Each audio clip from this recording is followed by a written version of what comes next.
But good question. Anyways, and so we all came over here and we started, they showed me the music, and he had this new hit single that was the Miley Cyrus song. And I was like, oh my word, we have a dance list. And I was like, we need to show you some time. So I set up a time to show them, and me and my other friend at the time, who actually taught us the dance, ended up performing it for Stevie and the Missionaries. And they loved it. And so when he started getting his CD out there, we went to Hailstorm, and we actually did a performance for Hailstorm. Oh, cool. And Hailstorm loved it. The people there just loved the dance. They loved how cheesy and how corny it was, but they loved it. And we ended up, that's how we ended up kind of evolving into being his dancers. We came up with a little group. Most of the dancers that we have now, Austin and I are the only ones that are actually the same ones from before. But we've added a couple new dancers on. And we decided to stay at a small group. But all the choreography is pretty much both of us doing the work together. Like he said, like I choreographed mainly the girl portions, and we have the fun and kind of fun type of dance and stuff that's choreographed by Austin. And the audience loves it combined, even if it's cheesy or a little corny, they love it, and it's getting us out there more. So when is Hailstorm gonna produce a music video for you guys?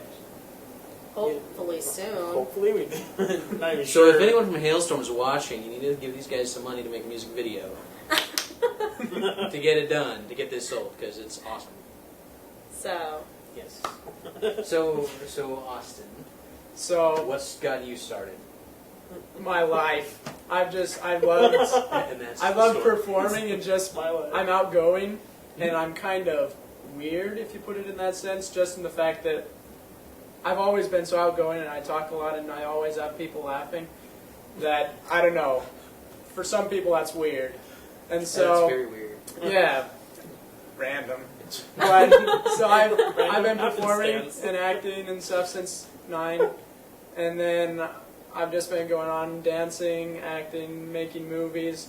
My friends and I in high school, we actually started our own film company, and so we started making our own independent films. I'm in an agency in Salt Lake with a talent agency, Very cool. and so I've been able to be an extra in some other movies as well. And that's been my life, just what I want to do. I love to perform and help other people through the performances as well. Like a goal of mine is to have movies and messages that help people's lives and that will help change lives as well. And it's kind of random how this whole dance experience happened. We were just one night at our other apartment complex, we were just out in the parking lot, and she pulled up her car, turned on the music, and we just started dancing out in the parking lot. And that's this Miley Cyrus song as well. We got the line dance, and so pretty much it started out with just 3, but then we ended up with 50 people doing this line dance at college chairs. Everyone broke into a spontaneous musical song and dance. And may I also say that the girl that learned this dance learned it from 5-year-olds on YouTube. So, even more exciting with what happened. But then we got his music, and then it kind of got into a little group. They said you wanted to do this, and I was all for it, because I love just out of the ordinary type of stuff. And so we've been going, and that's, if you'll notice on YouTube, the dances that I choreograph, they're not professional dance moves that people know. They're the usual kind of moves that everybody knows at dances and stuff. That's just kind of fun that people wouldn't expect, like the sprinkler moves and all those type of things. And The plunge. I love it. So Right. Very, very, very cool. That's neat. I think that you guys were all able to find each other in these different ways and get together and actually do something. yeah. Kind of That's a important. funny story, really quick. It better be funny. Oh, it better be Well, good. it's a good story. Okay, I don't want to say funny because I don't want to lead you on. Oh. But, The truth comes out. I'm actually a convert to the church, and it took a really long time for the missionaries to teach me and to introduce the church to me and to get me baptized. Actually, it took several months. And for one thing that one of my lessons, they hand me the CD. And I was like, what's on the CD? And they're like, well, a whole bunch of church hymns. Hopefully you'll like it, and hopefully, listen to number 10. And I was like, what's with number 10? And they were just like, you'll see. I put it in my car, and I turned it to number 10 because I wanted to see what it was. It was I Want to Be an Elder by the Spice Girls.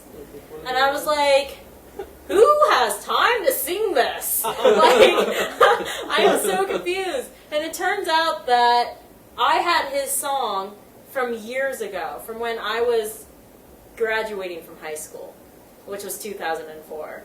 And so it just automatically I was like, whoa, I've met the singer. And so kind of just a funny background on how I kind of knew him beforehand, but we just didn't know each other personally. Very cool. That CD got around. It got around to Northern California. I introduced it to tons of people. So yeah, that's very cool. It's fun. So since you guys are doing something which I think is totally cool, you're out there, you're creating stuff. What would you say to other people that want to create something, that want to take a part of Mormon culture and do something with it, like making parody songs and dancing to them? What would your advice be to someone out there who's thinking of doing something like this? I think something that I know a lot that I've learned from a life's lesson with my whole dance experience is to not give up on something that you love or dream about, because if you do, you'll end up regretting it. And I've regretted it for a very long time, for the last few years. And so now I'm actually doing something that I have dreamt about doing my entire life, and it's been a goal of mine since I was 3 years old. And I would just say the life lesson for me is to not give up on something that you love. And so to everyone else, if you give up, you'll regret it in the end. I'd have to agree 100% with her, because it's been my dream, my goal in life to be a performer and to do stuff as well, and I've been dreaming about that forever, and this has been kind of a answer to my prayers as well in that form, because now it's actually getting somewhere and meeting Steve and everything. And so I just say that as well, because a lot of times the world will try to get you down, and that you can't achieve your dreams, and you can't be an actor, you can't be a dancer, you can't do this kind of stuff because there's too many people that want to do it. But I just say, just keep after it, and if it's really what you want, you will get it eventually, as long as you keep doing it. Yeah, I gotta say, I gotta agree with that. And yeah, it's cliche. Don't think it's not. It is. Follow your dreams, guys. It took me over 10 years to get the CD out. I've written music for over 10 years of Mormon parody songs, and only now is it finally coming to work itself out. And like what's that musical? Wicked? Is that the one? Yeah. Yeah, they have a song called "Defying Gravity," and it's a great song. Oh my gosh, check out Wicked, fantastic musical. Okay, yeah, just putting that out there.